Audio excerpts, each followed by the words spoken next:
Tonight on the MTN News, making a comeback. So Montana this year has had 32 cases. A growing number of measles cases in Montana has health officials concerned as we head into cold and flu season. And as the saying goes, whiskey is for drinking and water is for fighting. New legislation that's united both ranchers and conservationists. Plus, the best way to get results is to be there and talk to people. We'll meet another one of the candidates running for Billings mayor next on the MTN News. From Montana's news leader, this is the MTN 530 News. Well, good evening and thanks for joining us tonight. I'm Russ Riesinger.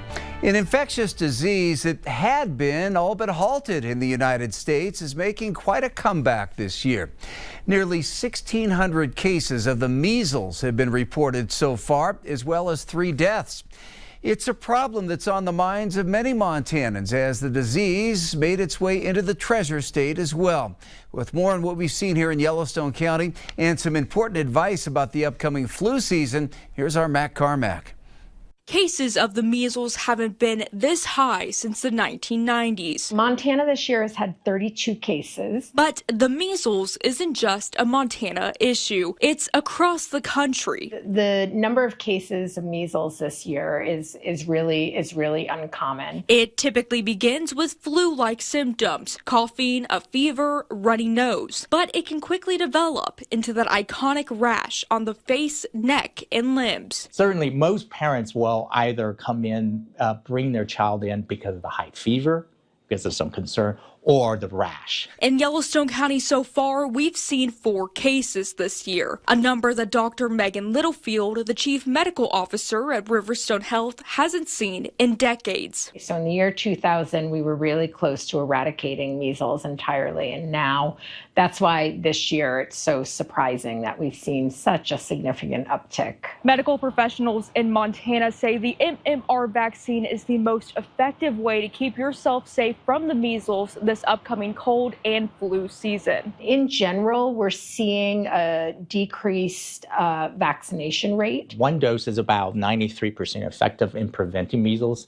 Second dose was about 97%. Dr. Neil Koo, an infectious disease specialist at Billings Clinic, says the public perception of vaccines has changed in the last few years. For instance, the CDC reports that almost 95% of kindergartners were vaccinated in 2011. Now that number has dropped to 92.5%. In addition, earlier this month, President Donald Trump and acting director of the CDC, Jim O'Neill, discussed dividing the MMR vaccine into 3 separate shots. I'm unaware of any study that substantiate that practice. One of the main reasons for to have these combination vaccines is just to simplify the process because, instead of having 3 different shots, you just have 1. Along with vaccinations, as we enter into this cold weather season, Dr. Littlefield and Dr. Koo encourage people to practice good hygiene. Stay home when you're sick and keep your kids home when they're sick so that we're not spreading viruses.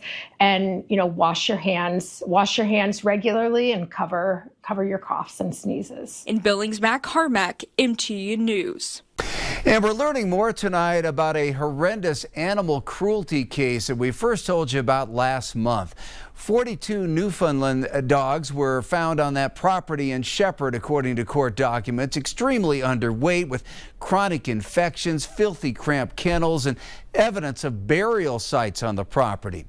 Katie Milliken and Rebecca Collins face 14 charges, including aggravated animal cruelty, according to documents filed last week.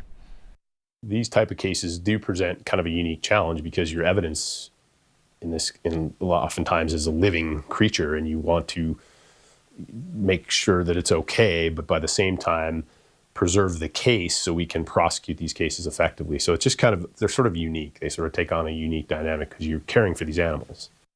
Trials for Milliken and Collins have been set for February. The sheriff tells us those animals are now on the mend. The director of the Centennial Ice Arena is out of a job after being arrested on felony theft charges. That arena is the home to youth and adult amateur hockey here in Billings. Our Charlie Kleps is finding out more about what led to the investigation and the firing of the facility's director. Big changes here at the Centennial Ice Arena. Sean Gilmore, who was arrested on Saturday due to suspicion of felony theft, has now been fired. Yellowstone County Sheriff Mike Linder confirmed Gilmore's arrest to MTN on Wednesday. According to a letter that Billings Amateur Hockey League Board President Monica Anderson released to MTN, an investigation was launched a few days ago when issues with accounting were noticed. That investigation raised further concerns, ultimately leading to Gilmore's termination.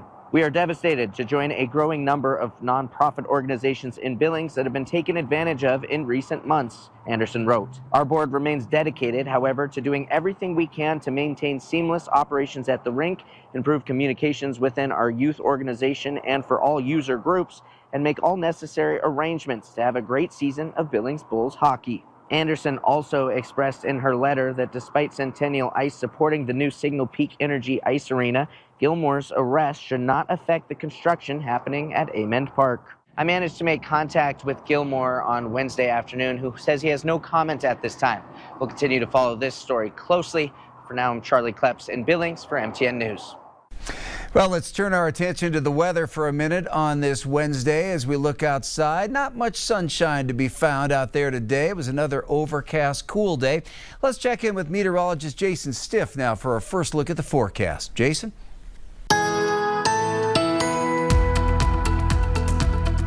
Yeah, a lot of gray today around much of Montana and Wyoming. Had those rain showers and thunderstorms late last night, early this morning, and we have more rounds of them already occurring. Even a few lightning strikes around parts of Bighorn County right now, as you can see, and also Carbon County. More rain showers pushing into Sheridan County in Wyoming. We've had a little bit of rain in Sheridan, but more is coming our way out of the southwest. And speaking of which, more rain showers pushing northeastward through parts of Custer County, Rosebud, and Garfield County. Nothing very heavy, but more rain showers are coming our direction. So you can see plenty of clouds outside. Temperatures have not changed very much. We have a lot of change in a roller coaster forecast going forward. Our complete 7-day forecast coming up in a few minutes. A federal judge in Missoula has dismissed a lawsuit from youth plaintiffs challenging the Trump administration's energy policies. That case contends that the president's fossil fuel directives are unconstitutional and violate their rights to a stable climate. U.S. District Judge Dana Christensen ruled that the plaintiffs in Lighthizer v. Trump had legitimate concerns about the impacts of those policies, but that he didn't believe the court had the jurisdiction to grant what they were asking for. The plaintiffs' attorneys say they will appeal the decision. Ballots for the November 4th municipal election hit the mail today in Yellowstone County. Voters in Billings are choosing between 4 candidates to be the new mayor in the nonpartisan race. We've been giving you a chance this week to get to know them a little better. Tonight I sit down with Mike Boyette. I know a lot of people here. I grew up here. I've seen Billings change. Mike Boyette has spent most of his life in his hometown, other than some stops during his time in the Air Force. I was at Ellsworth Air Force Base in South Dakota working in the silos, Minutemen silos. Very interesting, of course. And then when I got out, I came back and I went into the sheriff's department. Everything from homicides to I was a gambling inspector. I was the fire marshal. That was a lot of fun being fire marshal. I was a polygraph examiner. That was really good. We cleared a lot of cases that way. Boyette then made a move into banking and worked his way to corporate security officer for First Interstate, also becoming a voracious volunteer here in the community. Zoning commission for 10 years, Board of Adjustments. I ran the Bite Out of Crime, the McGruff program.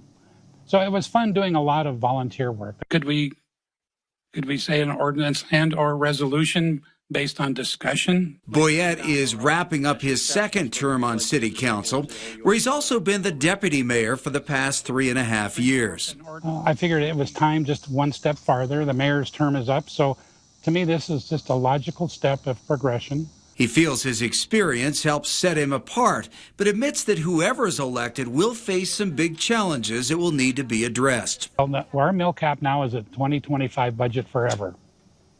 So we need to go to the public and say, public, what do you want? How do you want us to go forward? And that's going to be the $64 question, is how we word it to the public. We need the public to change our tax structure. The second, of course, is public safety, without a doubt. There's no question about that. Boyette says he'll devote his entire focus to leading the city if elected, saying he'll make it a full-time job. The council and the mayor are part-time positions, part-time. I plan on being there full-time, 8 to 5, Monday through Friday. This is what I do. This is me. If I go into it, I'm going to go into it full hand, full force. The best way to get results is to be there and talk to people. Tomorrow night, we'll meet Amanda Hausler, a college student who's making a run for mayor here in her hometown.